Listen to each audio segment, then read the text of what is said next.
नमस्कार दोस्तों, मैं आप सभी का स्वागत करता हूं अपने YouTube चैनल MSc B.Ed वाला पर। आशा करता हूं आप सब खुश होंगे, चुस्त होंगे, तंदुरुस्त होंगे।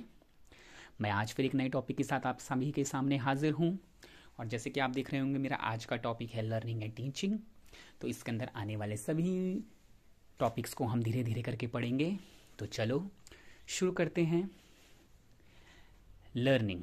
अब आपको लर्निंग शब्द से क्या समझ में आ रहा है? जो मैंने वर्ड बोला लर्निंग, तो सिंपल आपको क्या समझ में आ रहा होगा? क्या चीज़? कोई चीज़ को सीखना, है ना? किसी चीज़ के बारे में नॉलेज गेन करना, है ना? ये सब क्या है? लर्निंग है। तो चलो पढ़ते हैं।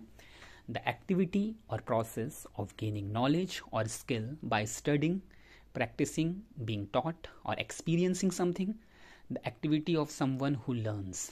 ओके, तो लर्निंग से सिंपल मतलब है कि ये एक्टिविटी है, ये कार्य प्रणाली है किस चीज़ की? जानकारी को लेने की, है ना? ज्ञान को लेने की, कौशल को प्राप्त करने की, स्किल को सीखने की, नॉलेज को क्या लेने की। क्या है? एक तरीका है लर्निंग। कोशिश करते रहना, किसी चीज़ को सीखना बार बार, किसी के द्वारा कोई चीज़ पढ़ाए जाना, किसी के द्वारा कोई चीज़ समझाए जाना, किसी कार्य को बताए जाना, सिखाए जाना, समझाए जाना, क्या है? लर्निंग है। सिंपल से हम लर्निंग से पहले क्या मतलब समझते हैं कि याद रखना किसी चीज़ को। लेकिन लर्निंग का अगर एक्चुअल मीनिंग हम जानें तो लर्निंग का एक्चुअल मीनिंग होता है किसी चीज़ को सीखना। जब हम किसी चीज़ को सीखेंगे तभी तो वो हमारे ढंग से समझ में आएगी, और जब वो हमारे ढंग से समझ में आएगी तभी तो हमें क्या होगा? याद होगी वो चीज़। तो सुना होगा ना आपने स्कूल में, जब टीचर्स बोलते हैं तो क्या बोलते हैं कि इस चीज़ को बच्चों याद करके लाना। तो उसका एक्चुअल मीनिंग क्या होता है? उस चीज़ को पढ़ के आना, समझ के आना, उस चीज़ को प्रैक्टिकल रूप से समझ के आना, करके आना, और तब मेरे समक्ष उसे क्या करना? मेरे को बताना। तो लर्निंग का एक्चुअल मीनिंग ये होता है, सिर्फ याद करना नहीं होता है। Okay, learning can be defined as the acquiring, addition, modification, alternation etcetera in learn behaviour, understanding knowledge, values etcetera. तो लर्निंग वही जो मैंने आपको बताया। लर्निंग क्या है? किसी चीज़ को प्राप्त करना, किसी ज्ञान को प्राप्त करना, किसी चीज़ को, किसी कौशल को, है ना, किसी चीज़ को समझना, है ना, किसी चीज़ को समझकर उस चीज़ के बारे में कुछ एडिशनल नॉलेज प्राप्त करके उसे मॉडिफाई करना, है ना। किसी, जैसे आपको कोई चीज़ होती है पहली से आती है, लेकिन उस चीज़ों को और विकसित करना, है ना, तौर तरीकों में क्या बदलाव लाना, है ना, चीज़ों को मॉडिफाई करना, है ना, एक चीज़ तक, एक लिमिट तक सीमित ना रहकर उस चीज़ से बाहर आना और उसको और अच्छा प्रदर्शित करना। ये सब क्या है? लर्निंग है। ये सब चीज़ें कब होंगी? जब आप चीज़ों को लर्न करोगे, जब आप चीज़ों को समझोगे, है ना, जब आप उन चीज़ों का गहन अच्छे तरीके से करोगे। ये सब क्या है? लर्निंग है। अब देखिए, एक टॉपिक लिखा है जैसे एकेडमिक लर्निंग। तो सिंपल, एकेडमिक लर्निंग का मतलब, एकेडमिक मतलब ये चीज़ें कहाँ होती है? स्कूल में। तो जो चीज़ें हम स्कूल में करते हैं, सीखते हैं, वो किसके अंदर आ जाएगी? वो एकेडमिक लर्निंग के अंदर आ जाएगी। So it can be defined as the learning happening in the classroom और increases the achievement in academics. मतलब जो लर्निंग, जो चीज़ें क्या हो रही है क्लासरूम में सीखी जा रही है, वो एकेडमिक्स के अंदर आ जाएगी। वो पढ़ना, खेलना, कूदना, क्राफ्ट करना, किसी भी चीज़ का हो सकता है। जो चीज़ आप सीख रहे हैं वो क्या हो सकता है? क्लासरूम में जो होगा वो किसके अंदर आएगा? Academic learning. Every activity in the classroom can be said to be learning activity और अकेडमिक लर्निंग एक्टिविटी, जो हम क्लासरूम में सीख रहे हैं। ओके, तो ये मैंने आपको लर्निंग, एकेडमिक लर्निंग के बारे में थोड़ा नॉलेज दिया कि क्या होता है, कैसे होता है। तो चलो आगे बढ़ते हैं। और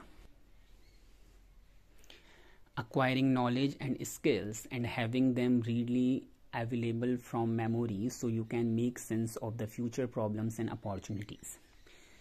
देखो, इसका मतलब ये है कि किसी चीज़ के बारे में जब आप उसके बारे में जानकारी प्राप्त करोगे, जिसे हम नॉलेज कह रहे हैं, जिस चीज़ के बारे में उसका कौशल प्राप्त करोगे, किसी चीज़ को ढंग से सीखोगे, जिसे हम स्किल बोल रहे हैं, किसी चीज़ के बारे में अगर आपको ठीक तरीके से पता होगा, तो आप जब आप उसका क्या करोगे? बार बार स्मरण करते रहोगे, बार बार उस चीज़ को अपनी डेली लाइफ में लाते रहोगे, उसको प्रैक्टिस करते रहोगे, उसको समझोगे, तो आपको धीरे धीरे करके क्या हो जाएगा?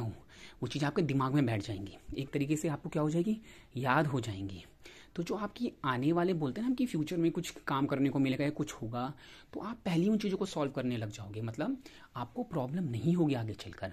तो चीज़ों को जब आपने ढंग से सीखा समझा रहेगा तो आपको अप्लाई करने में को क्या नहीं होगी, दिक्कत नहीं होगी। तो लर्निंग क्या है ना, गेन नॉलेज को, अटेनमेंट नॉलेज को, एक्वायर्ड नॉलेज को क्या है, जो आपने सीखा उसको अप्लाई करने का काम है। ओके, ये सब क्या करता है, लर्निंग हेल्पफुल होती है इन चीज़ों में। ये सब क्या है, लर्निंग ही तो है। Learning involve strengthening correct responses and weakening incorrect responses. Okay, जब आप चीज़ों को सीखते रहोगे, चीज़ों के बारे में जानते रहोगे, तो जो सही सही चीज़ें क्या है, जैसे हम बोलते हैं ना, वक्त के साथ साथ हाथ साफ होता रहता है, आपकी किसी चीज़ में पकड़ अच्छी होती रहती है। तो इसका मतलब वही है, जैसे जैसे वक्त होता रहेगा आप क्या करोगे, सही सही चीज़ों को गेन करने लगोगे, एक मतलब चीज़ों में महारत हासिल करने लगोगे, आपका हाथ चीज़ों में क्या होने लगेगा, साफ होने लगेगा। तो सही सही चीज़ों को आप अपनाते रहोगे। और गलत गलत का मतलब यहाँ पर क्या है कि जो नेगेटिव चीज़ है, जो चीज़ सही नहीं है, या फिर किसी चीज़ के लिए कोई चीज़ सही नहीं, तो उस चीज़ में क्या होते रहोगे, आप उन चीज़ों को छोड़ते रहोगे। फॉर एग्जाम्पल, मान लो किसी ने सिलाई करना सीखा है ना, तो धीरे धीरे करके क्या करेगा, सिलाई में होने वाली गलतियों को वो अवॉइड करते रहेगा, मतलब होने वाली गलतियों को वो छोड़ता रहेगा, और नई नई चीज़ें और जो सिलाई में एक्चुअल में जो चीज़ें चाहिए उनको सीखता रहेगा, तो वो प्रॉपर एक ड्रेस बनाना तैयार कर देगा। जब हम पढ़ना सीखते हैं तो पहले पहले हम क्या करते हैं, कभी कभी हम चीज़ों को गलत स्पेल करते हैं, हम उनकी स्पेलिंग मिस्टेक कर देते हैं, कभी हम उनको गलत तरीके से पढ़ते हैं। लेकिन जब धीरे धीरे करके हम पढ़ने लगेंगे, है ना, हम लेटर से वर्ड बनाने लगेंगे, वर्ड से सेंटेंस बनाने लगेंगे, सेंटेंस से पैराग्राफ बनाने लगेंगे, तो धीरे धीरे करके हम जब चीज़ों को कनेक्ट करने लगेंगे तो हम सही सही चीज़ों को पकड़ने लगेंगे, उनमें अपनी पकड़ बनाने लगेंगे। और जैसे जो हमसे गलतियाँ होती थी उन गलतियों को छोड़ते रहेंगे, उन गलतियों में क्या करेंगे, उन गलतियों से सीखते हुए कि हाँ सही क्या है, क्या होना चाहिए, वो चीज़ें सीखते हुए क्या करेंगे हम, तो नई नई चीज़ें सीखते रहेंगे, और जो क्या बोलते हैं, जो इनकरेक्ट चीज़ें होंगी उन्हें हम छोड़ते रहेंगे। Learning involves adding new information to your memory, है ना, कि लर्निंग क्या कर रही है, हमारी दिमाग में, हमारे मस्तिष्क में नई मेमोरी, हमारी मेमोरी में क्या डाल रही है, नई जानकारी डाल रही है ना। क्या बोलेंगे, एकदम वेल मैनर्ड जानकारी क्या है, जब हम सीखते हैं तो हमारे दिमाग में क्या होता है, वही तो फीड होता है जो हम सीख रहे हैं, वही मेमोरी तो लास्ट लॉन्ग होती है। जब हम सीखते रहेंगे, जिस चीज़ में हम पकड़ अच्छी बनाएंगे, तो तब हमारे ब्रेन में क्या होगी, वो चीज़ें बैठ जाएंगी। Learning involves making sense of the present material by attending to relevant information, mentally reorganising it and connecting it with what you already know. Okay, वही जब आप ऐसा तो नहीं कि एक ही चीज़ सीखेंगे, आप बहुत चीज़ें सीखेंगे। तो जैसे जैसे आप तरीके की डिफरेंट तरीके की चीज़ें सीखते रहेंगे ना, तो आपका दिमाग भी अपना आप ट्रेंड हो जाएगा कि किस चीज़ की ज़रूरत कहाँ पर है, किस चीज़ की कितनी ज़रूरत है, किस लिमिट तक उसे यूज़ करना है, कहाँ पर किस लिमिट तक की उसकी ज़रूरत पड़ेगी, है ना। तो आपका दिमाग धीरे धीरे करके उन चीज़ों को एक्वायर कर लेगा, दिमाग में उसी तरीके से मॉडिफाई हो जाएगा, उस तरीके से चीज़ों को ऑर्गेनाइज करने लग जाएगा। ओके, और किन चीज़ों का आपस में कनेक्शन है, किन चीज़ों का आपस में कनेक्शन नहीं है, इट्स ऑल अबाउट माइंड, है ना। तो जब हम चीज़ें सीखते हैं, जानते हैं, तो हम चीज़ों को समझने लगते हैं, है ना। तो हम चीज़ों को क्या करते हैं, समझने लगते हैं, तो वो चीज़ें हमारे अंदर बैठ जाती हैं। तो वही है लर्निंग, क्या है ये, सम टोटल क्या है, ये प्रोसेस है ना, चीज़ों को सीखने की, जानने की, है ना। और हमारा माइंड क्या कर रहा है, कोरिलेट, ऑफ कोर्स ब्रेन तो हर जगह हेल्पफुल होगा, हर जगह क्या करेगा, काम में आएगा। द एक्ट और प्रोसेस ऑफ एक्वायरिंग नॉलेज और स्किल। लर्निंग क्या है, जानकारी, कौशल को प्राप्त करना, जानकारी लेना, है ना, ये सब क्या है, लर्निंग ही तो है। The modification of behaviour through practice, training और एक्सपीरियंस। ओके, तो कोई भी चीज़ हमें कब आती है, जब हम किसी चीज़ की लगातार प्रैक्टिस करते रहते हैं। ट्रेनिंग मतलब उस चीज़ में बार बार उस काम को करते रहते हैं। एक्सपीरियंस मतलब बोलते हैं ना कि एक्सपीरियंस बोलता है।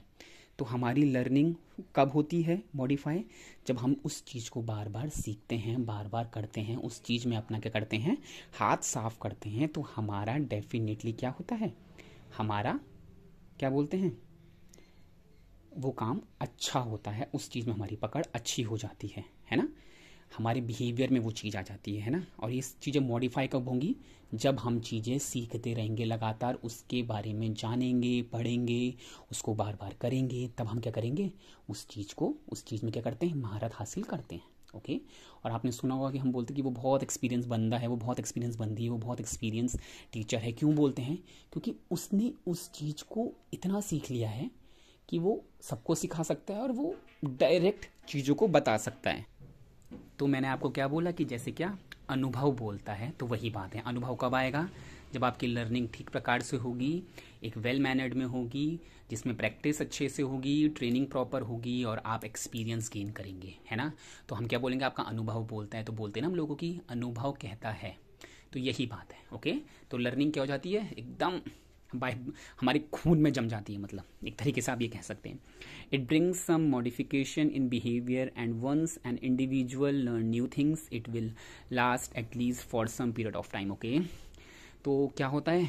हमारे बिहेवियर में मॉडिफिकेशन हमारे बिहेवियर को मॉडिफाई करता है, परिवर्तन लाता है, और परिवर्तन अच्छा परिवर्तन लाता है ना।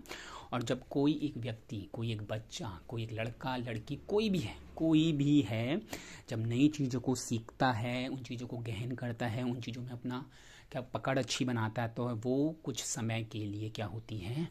उसके साथ रहती हैं, उसको उस चीज़ के बारे में पता होता है। ओके। उस चीज़ में वो महारत हासिल करता है। और अगर आपको लास्ट लॉन्ग इन चीज़ों को रखना है तो डेफिनेटली क्या आपको लगातार प्रैक्टिस करनी होगी। हम बोलते हैं कि रिवीजन क्यों ज़रूरी है? भले हम भी पढ़े लिखे, आप कितना भी जाओ, लेकिन रिवीजन ज़रूरी है ताकि आप चीज़ों को ना भूलें। ओके। तो वही कहना चाह रहा है यहाँ पर। Okay. Learning is acquisition of knowledge, habits and attitudes. It involves new ways of doing things in order to overcome obstacle or adjust to new situation. It enables the person to satisfy interest to attain proper goal. Okay. तो learning क्या है? Acquisition of knowledge है, knowledge को gain करना है, आदतों में ढालना है उसको, और अपने क्या है व्यवहार में परिवर्तन लाता है वो, है ना। जब आप सीखते हैं तो ये डेफिनेटली आपका ज्ञान, आपके तौर तरीके, आपका स्वभाव सब क्या होता है? मॉडिफाई होता है, परिवर्तित होता है और एक पॉजिटिव मैनर की तरफ बढ़ता है। It involves new ways of doing things. एक तरीकों को, किसी काम को ठीक प्रकार से करने का क्या देता है? तरीका देता है। आप काम के बोलते हैं काम करने के बहुत तरीके होते हैं, तो एक परफेक्ट तरीका देता है काम करने का, एक सही देता है।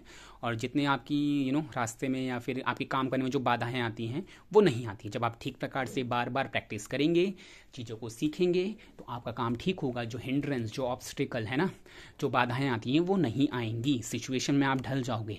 आप हर सिचुएशन से निकलने की क्या रखोगे? ताकत रखोगे, समझ रखोगे, है ना। सिचुएशन के हिसाब से कैसे कहाँ पर रिएक्ट करना है ना, कि रिएक्ट करना है कि एकदम से रिएक्ट ना करके हमें रिस्पॉन्ड करना है ना, कि सिचुएशन में कैसे किस तरीके से आपको किसी माहौल के हिसाब से ढलना है, तो आप जान जाओगे। और ये क्या करता है? पर्सन को प्रॉपर क्या करता है?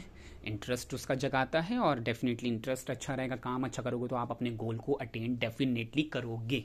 ओके। ये लिखित बातें हैं, पढ़ित बातें हैं, ये अनुभव वाली बातें हैं, ये सब एक्सपीरियंस्ड है, ये सब अप्लाइड चीज़ें हैं। ओके। अब हम पढ़ेंगे कि टाइप्स ऑफ लर्निंग क्या क्या हैं, कि हम जो प्रकार है सीखने के वो क्या क्या है, किस तरीके से, मतलब क्या क्या कैसे कैसे सीख रहे हैं।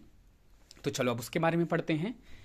तो मैंने यहाँ पर 5 टाइप्स मैंने डिवाइड किया है: cognitive learning, psychomotor learning, affective learning, discrimination learning and concomitant learning. Okay. तो चलो हम एक एक करके इन सबको पढ़ते हैं।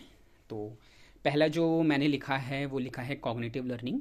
तो बच्चों, दोस्तों, आप सब ऐसे समझना कि जहाँ पर भी कॉग्निटिव वर्ड आएगा तो आप इसको रिलेट करना किस चीज़ से? माइंड से, ब्रेन से, थिंकिंग एबिलिटी, इन सब चीज़ों से क्या करना? आप कॉग्निटिव वर्ड को रिलेट करना। और कॉग्निटिव लर्निंग को हम इंटेलेक्चुअल लर्निंग भी बोलते हैं। तो इंटेलेक्चुअल का सिंपल मीनिंग आपको पता नहीं, कि लॉजिकल वे में सोचना, है ना, ब्रेन, दिमाग से सही तरीके से एक लॉजिक आगे सोचना, तो ये इसका मीनिंग है। तो चलो पढ़ते हैं। It can be define as the acquiring of information, understanding, memorisation, recalling when necessary. This is also known as intellectual learning. Okay. तो देखो, जो हम कॉग्निटिव लर्निंग में क्या करेंगे, हम चीज़ों को समझेंगे, उन चीज़ों को क्या करेंगे? याद करेंगे, उन चीज़ों को सोचेंगे, उन चीज़ों को बारे में क्या करेंगे? जब मान लो, देखो हमने कॉग्निटिव लर्निंग में क्या किया, जब हम कोई कार्य कर रहे हैं तो उस कार्य करने से पहले जो कार्य हम कर रहे हैं उस चीज़ के बारे में सोचेंगे, उस चीज़ के बारे में हमने क्या पढ़ा था, उस चीज़ को हमने कैसे किया था, किस तरीके से किया जाना चाहिए, इन सब चीज़ों के बारे में हम इससे क्या करेंगे, डील करेंगे।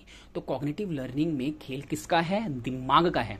इसमें क्या लगाना पड़ेगा आपको, ज़्यादा दिमाग लगाना पड़ेगा, लॉजिकल वे में सोचना पड़ेगा। Okay, even learning anything is not possible without cognitive skill and most of the learning is linked to cognitive learning and it is very complex process। देखो, अब आप जितनी भी लर्निंग पढ़ोगे ना, दिमाग तो सब जगह लगेगा ना, ऑब्वियस सी बात है, लेकिन ये कॉग्निटिव लर्निंग को एक सिंपली अलग से इसलिए बोला गया है क्योंकि कुछ स्किल्स में, इस वाली स्किल्स में मतलब क्या होता है, दिमाग का प्रॉपर यूज़ करना पड़ेगा आपको।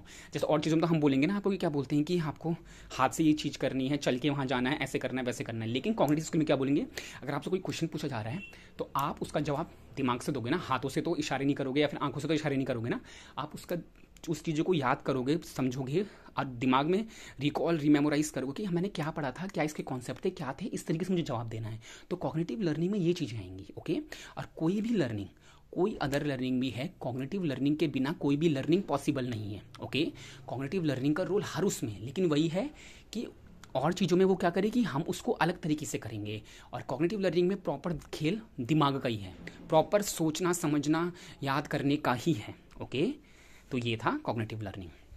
अब दूसरा है साइकोमोटर लर्निंग। अब देखो, जहाँ पर आपका साइकोमोटर वर्ड आ जाएगा, साइकोमोटर का सिंपल मतलब हो जाएगा एक्टिविटी से, एक्शन से, जहाँ पर आपके ये जो हाथ पैर, ये जो आपका मूवमेंट वगैरह, ये बॉडी का, ये सब काम में आएगा। ओके, तो this is linked with our action, how we learn actions. In this type of learning our physiology play important role without mind, how we see others and imitate and then refer those skill and finally learn some action। okay, psychomotor learning क्या है, हमारे action reaction वाला खेल है इसमें।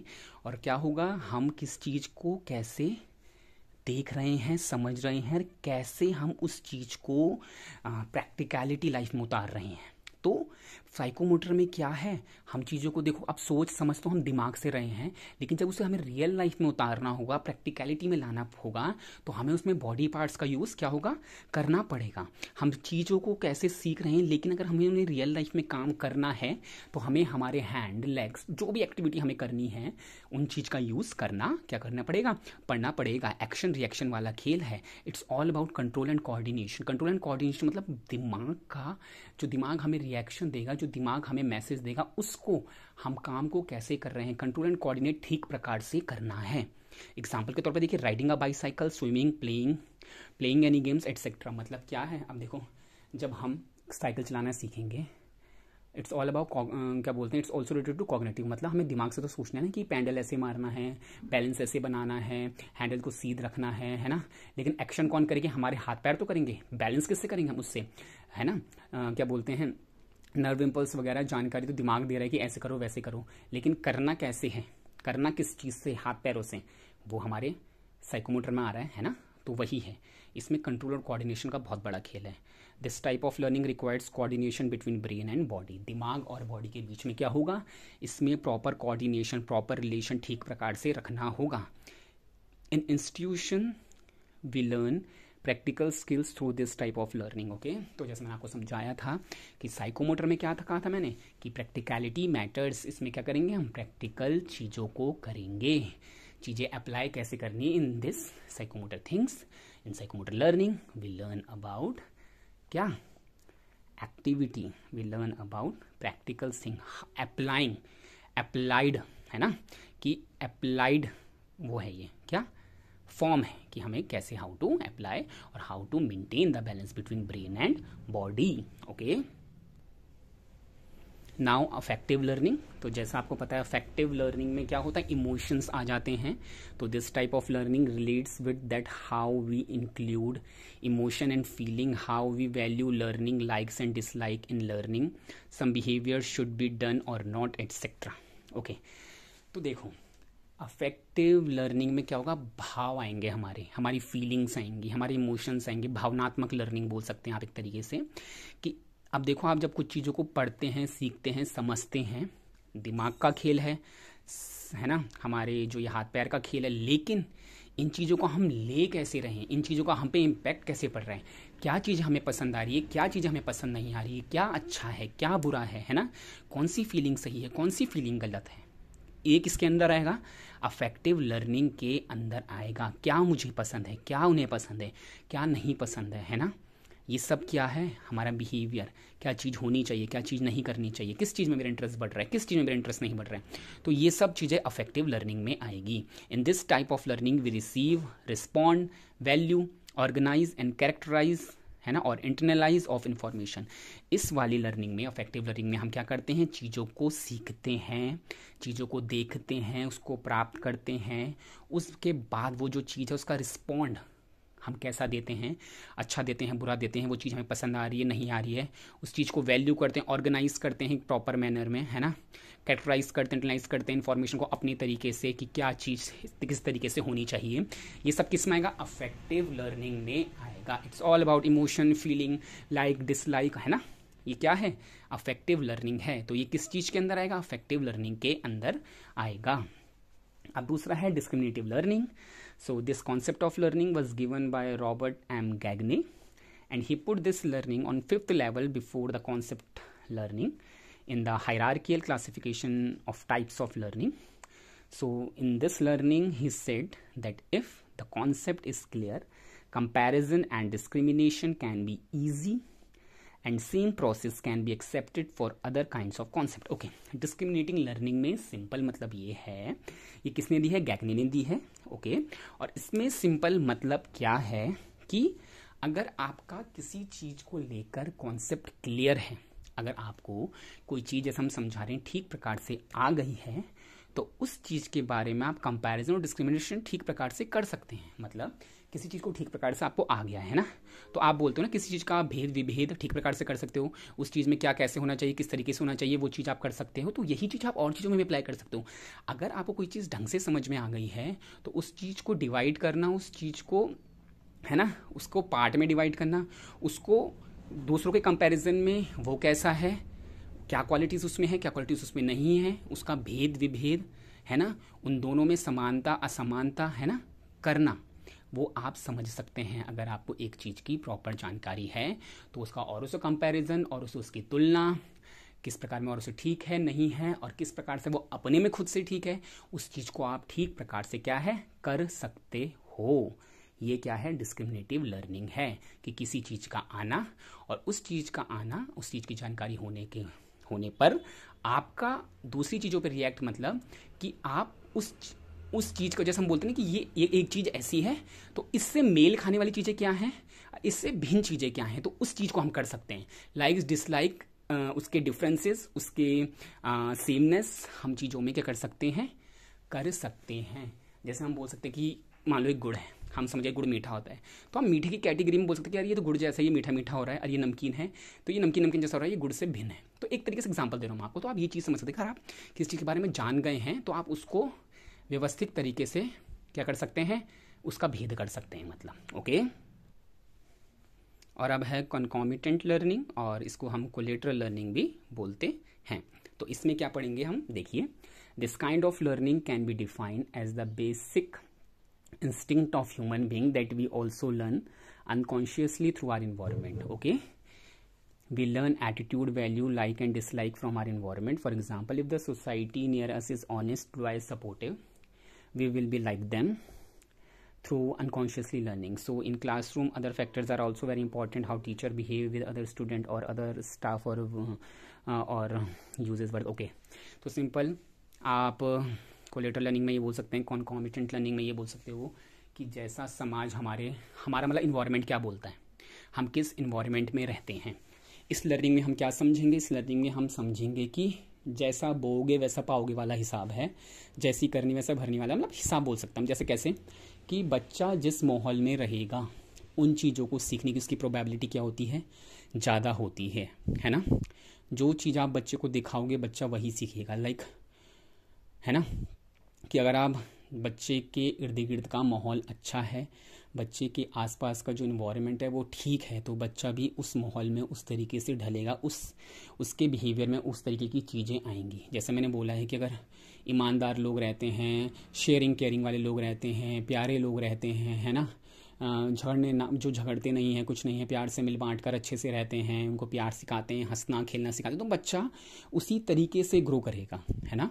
और अगर आपको देखिए, अगर माहौल ख़राब है, गाली गलौज चल रहा है, लड़ाई झगड़े हो रहे हैं, मिल बांट कर नहीं रह रहे हैं, छीन ले रहे हैं, मार रहे हैं, पीट रहे हैं, तो बच्चा कहीं ना कहीं अपने बिहेवियर में ये सब चीज़ें लाएगा। ओके, तो कोलेटरल लर्निंग, कंकॉमिटेंट लर्निंग में क्या है कि जो बच्चा देखेगा वो सीखेगा। और तो इसमें क्या बोला गया है, अब बच्चा घर में भी सीख रहा है, लेकिन बच्चा स्कूल में भी बहुत कुछ सीखने आ रहा है। तो बच्चा स्कूल का माहौल भी मैटर करता है, स्कूल का माहौल कैसा, और सबसे बड़ी बात टीचर क्लासरूम में बच्चों के साथ कैसा डील करता है, ये बहुत बड़ा फैक्टर क्रिएट कर देता है कि टीचर जो है, टीचर का बिहेवियर बच्चों के साथ कैसा है, टीचर बच्चों के साथ कैसा डील कर रहा है, बच्चों को जब वो समझा रहा है, बच्चों को समझ में आ रहा है कि नहीं आ रहा है, और अगर बाई चांस नहीं भी आ रहा है और बच्चे उस टीचर्स को दोबारा पूछते हैं, तो इन रिस्पॉन्ड टीचर जो है वो रिएक्ट कैसा करता है, वो रिस्पॉन्ड कैसा करता है बच्चों को क्वेश्चन का, ये सब मैटर करता है।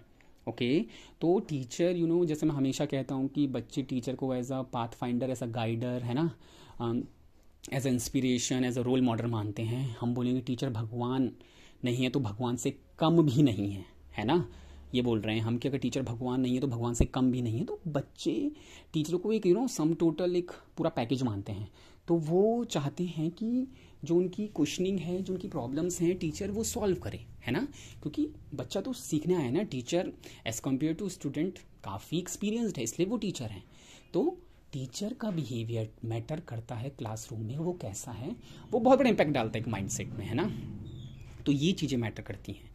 तो आज मैंने आपको लर्निंग और ये टाइप्स ऑफ लर्निंग के बारे में बताया। तो ऐसी मैं धीरे धीरे करके क्या करते हैं और टॉपिक्स भी कवर करता रहूँगा और आपका सिलेबस पूरे अपने नोट्स के माध्यम से पूरा करूँगा। तो पहले मैं चाहता हूँ कि मैं अपने नोट्स के माध्यम से पढ़ाऊँ, क्योंकि टाइप वाइप करने में अभी बहुत झंझट लगती है मुझे, और फिलहाल मेरे पे भी लैपटॉप की सुविधा भी नहीं है। और क्या बोलते हैं, मुझे जब लगता है कि नोट से काम चल पा रहा है मेरा, तो ठीक लगता है मुझे। तो आशा करता हूँ आपको भी ये पसंद आया होगा। और आपको कभी किसी टॉपिक की ज़रूरत पड़ती है, कोई टॉपिक आपको चाहिए होता है, नहीं मिलता है, अगर मेरे पास वो टॉपिक अवेलेबल होगा तो आप मुझे मैसेज कर सकते हैं, मैं आपको वो टॉपिक भेज दूँगा, उसकी फ़ोटोज़ वगैरह खींच के या फिर PDF बना के। तो आशा करता हूँ आपको मेरा टॉपिक जो आज का मैंने समझाया वो पसंद आया होगा। आगे ही नए नए टॉपिक के साथ मैं आता रहूँगा। Thank you. तो आपको कोई भी अगर कभी भी कोई गलती हुई हो मुझसे तो उस चीज़ के लिए मुझे माफ़ करिएगा। कमेंट सेक्शन में अपना फीडबैक ज़रूर दीजिएगा कि किस चीज़ में मैं और इम्प्रूवमेंट कर सकता हूँ, क्या क्या चीज़ें मुझे लानी चाहिए, क्या चीज़ें मुझसे गलत हुई। ओके, तो क्योंकि हम भी सीखते हैं, और ऐसा नहीं है कि अगर मैं आपको अपने नोट्स प्रोवाइड कर रहा हूँ या फिर समझा रहा हूँ तो मैं सब कुछ जानता हूँ, लेकिन इतना है कि मैं आपकी हेल्प कर सकता हूँ, है ना। सीखते हो हम किसी भी सकते हैं, अपने बड़े से सीख सकते हैं, अपने छोटे से सीख सकते हैं, अपने साथ वाले से सीख सकते हैं ना। और सीखने की आपको पता ही कोई उम्र नहीं होती है। तो क्या बोलते हैं, मैं चाहूँगा कि आप भी फीडबैक देते रहा कीजिए, जिससे मुझे भी मोटिवेट होता रहूँगा मैं कि चलो आपको मेरा कंटेंट पसंद आ रहा है, आपको मेरा कंटेंट कैसा लग रहा है, आपको मेरा पढ़ाने का तरीका किस तरीके से लग रहा है। तो फिर मिलते हैं नई वीडियो के साथ। आशा करता हूँ आप सब खुश रहना और ठीक रहना, हंसते खेलते रहना। धन्यवाद।